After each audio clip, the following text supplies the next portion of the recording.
Imagine a world humming with life. It's the mid-14th century. Markets are vibrant, ships are crisscrossing the seas, and cities are growing larger than ever. Europe is expanding, trade is booming across continents, and people feel like they're on the brink of something truly great. And then, a visitor arrives. An invisible, unrelenting visitor. The world will never be the same.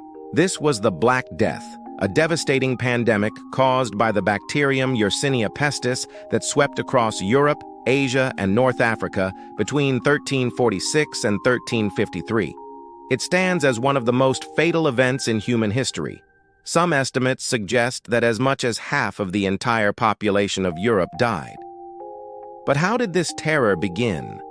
What followed in its wake? And why does a plague from almost 700 years ago still matter to us today?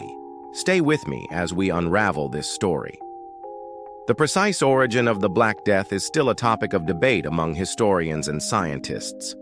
But genetic evidence suggests that the bacterium Yersinia pestis evolved thousands of years ago, and the specific strain that caused this pandemic may have originated in Central Asia. One key event that historians point to is the siege of the Genoese trading port of Kaffa in Crimea back in 1346. The attacking Mongol forces were reportedly afflicted by the disease.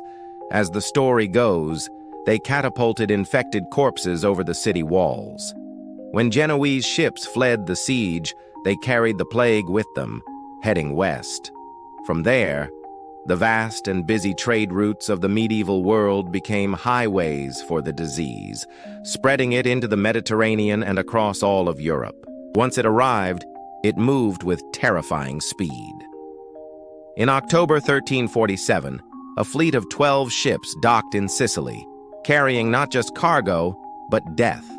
From there, it swept north and west across the continent. Cities that had never experienced anything like it were suddenly in the grip of mass death. You have to remember, people had no idea what was happening.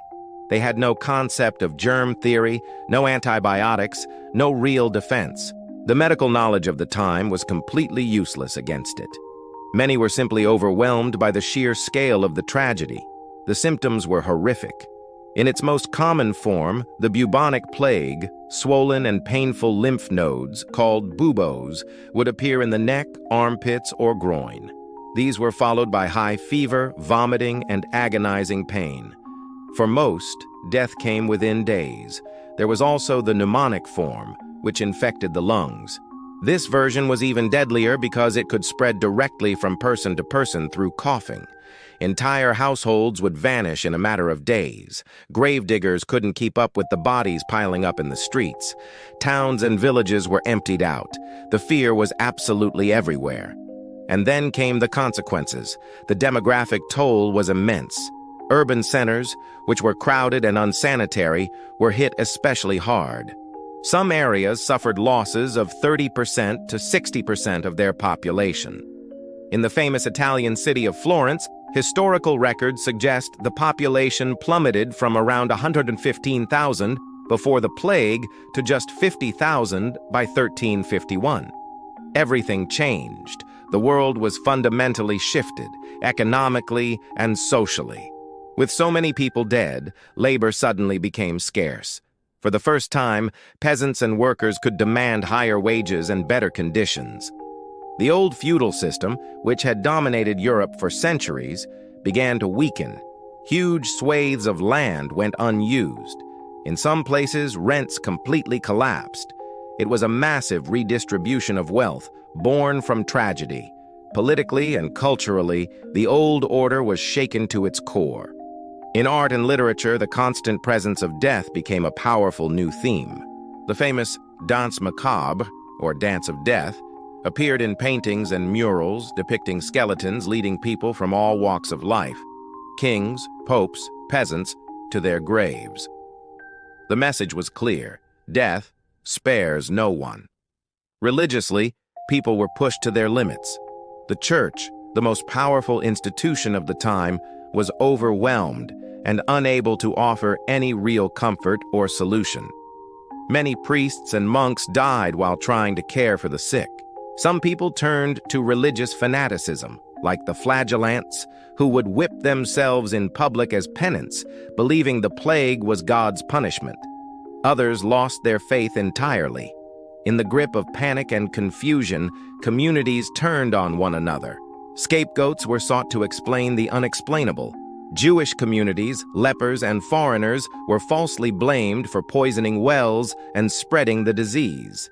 This led to horrific persecutions and massacres across Europe. Fear became a disease in itself, just as deadly as the plague. And yet, in the midst of this unimaginable tragedy, new beginnings started to emerge. The world that came after the Black Death was not the same as the world that came before. The value of an individual life changed.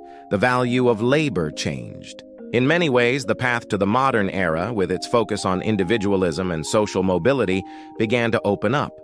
Today, science has confirmed much of this story. Archaeologists have excavated 14th-century mass graves and found the DNA of Yersinia pestis in the skeletons of victims, proving it was the culprit. We also have a much clearer understanding that epidemics like this can do more than just kill people. They can completely remake a civilization. So why does the Black Death still matter to us today, sitting here in the 21st century? Because its story shows us just how interconnected our world was, even 700 years ago.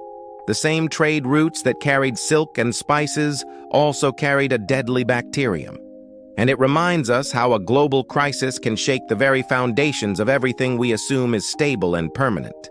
The lessons ring clear even now. The line between societal order and collapse can be incredibly thin.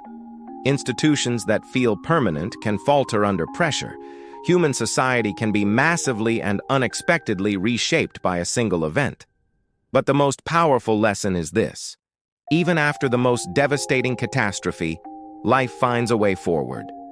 If you've journeyed this far through this dark chapter of history with me, thank you for watching.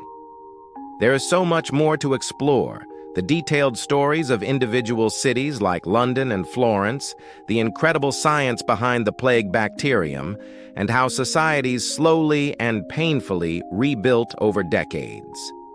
If you're curious to learn more, hit that subscribe button and join me next time as we dive into how the world recovered and how the echoes of the Black Death may have helped shape the Renaissance and beyond.